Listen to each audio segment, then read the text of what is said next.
आपने कहा कि जी एक तलाक, मैंने अपनी बीवी को कहा कि आपने पढ़ा है? आपने पढ़ा है? आपके नाम से मंसूब सर सुन रहे हैं। तो मुझसे क्या सवाल कर रहे हैं? अस्सलाम वालेकुम नाज़रीन, पाकिस्तान स्पेशल के साथ आपका मेज़बान हैदर अली हाज़िर खिदमत। नाज़रीन, लाहौर के पिलाग पंजाबी कॉम्प्लेक्स में हसन अस्करी को खराज अकीदत पेश करने के लिए अवार्ड सेरेमनी रखी गई, जिसका इनेकाद टाइगर शाह साहब ने किया। उसमें आप देख सकते हैं कि खलीलुर रहमान कमर साहब, जो परवेज़ कलीम साहब भी वहाँ पर मौजूद हैं, हसन अस्करी साहब भी वहाँ पर मौजूद हैं, और इसके साथ साथ दी लेजेंड ओ मौला जट के राइटर भी वहाँ पर मौजूद हैं और ये उनसे मुलाकात भी कर रहे हैं। साथ ही अच्छी खान साहब भी मौजूद हैं। इसके बाद खलीलुर रहमान कमर साहब जब मीडिया को सवालों के जवाब दे रहे थे, एंकर का खलीलुर रहमान कमर को सवाल करना महंगा पड़ गया और आपे से बाहर करते हैं।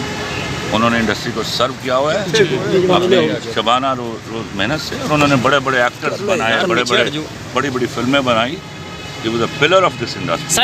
सर आपके मतलब सोशल मीडिया पे एक बात बहुत ज्यादा वायरल की जा रही है कि आपने कहा कि जी एक तलाक, मैंने अपनी बीवी को कहा कि आपने पढ़ा है?